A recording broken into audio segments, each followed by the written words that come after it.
नमाज अदा करते वक्त बहुत सारे मुसलमान अक्सर ये दो बड़ी गलतियां करते हैं जिनके बारे में मुसलमानों को नहीं पता होता है। हर मुसलमान जब भी नमाज अदा करता है तो ये दो गलतियां हर मुसलमान ज़रूर करता है नमाज में। तो आपको पता होना चाहिए कि वो दो बड़ी गलतियां कौन सी है जो हर मुसलमान नमाज में करता है। तो इस वीडियो को पहले आप सेव कर लें और अपने दोस्तों तक इस वीडियो को आगे आप शेयर कर दें। तो दो बड़ी गलतियां कौन सी हैं जो अक्सर बहुत सारे मुसलमान नमाज में करते हैं, आइए जानते हैं। पहली गलती, जब इमाम साहब तकबीर तहरीमा कह के नियत बांध लेते हैं तो बहुत सारे लोग क्या करते हैं, इमाम साहब की तकबीर तहरीमा बोलने से पहले ही वो हाथ ऊपर करके नियत बांध लेते हैं अपनी।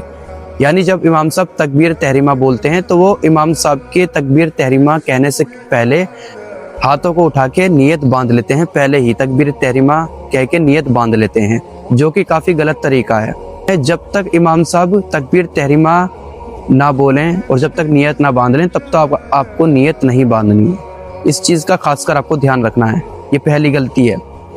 दूसरी बड़ी गलती जो सबसे ज़्यादा मुसलमान करते हैं नमाजों में, और अक्सर देखा भी गया है बहुत ज़्यादा गलती करते हैं, जो ये दूसरी सबसे बड़ी गलती है वो ये है कि जब इमाम साहब तकबीर तहरीमा कह के नियत बांधते हैं, उसके बाद खैरात करते हैं, रुकू होता है, फिर जब वो सीधे खड़े हो जाते हैं, सजदे में जाने का जब समय हो जाता है, सजदे में जाने से पहले जब वो सीधे खड़े होते हैं रुकू के बाद, तो बहुत सारे लोग क्या करते हैं, जल्दी से वुजू बना के आते हैं, तकबीर तहरीमा कह के खुद से ही मतलब रुकू में चले जाते हैं और फिर जब सीधे खड़े होके तुरंत सजदे में चले जाते हैं।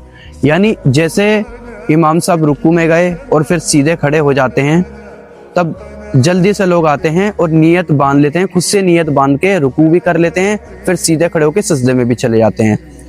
ये तरीका भी गलत है, इससे आपकी नमाज बिल्कुल नहीं होगी। आपको या तो अपनी जो एक रकात आपकी छूटी है वो आपको दोबारा से पढ़नी होगी, जब इमाम साहब चारों रकात फ़र्ज नमाज अदा करा देंगे उसके बाद आपको अपनी एक रकात नमाज जो आपकी छूट गई है वो आपको पढ़नी होगी, नहीं तो फिर आपको अपनी चारों रकात फ़र्ज दोहरानी होगी। यानी आपको अपनी खुद की नमाज चारों फ़र्ज दोबारा से अदा करनी होगी। तो इन दो गलतियों का खासकर ध्यान रखें। ज़्यादातर मुसलमान इस गलती को करते हैं नमाजों में, इसका ध्यान रखें। नमाज में इन दो गलतियों से आप बचें और इस वीडियो को ज़्यादा से ज़्यादा आगे शेयर करें, लोग जान सकें कि ये दो बड़ी गलतियां हर मुसलमान नमाजों में अक्सर करते हैं। इन दो गलतियों के बारे में हर मुसलमान को पता होना चाहिए। तो इस वीडियो को आगे ज़्यादा से ज़्यादा शेयर करें।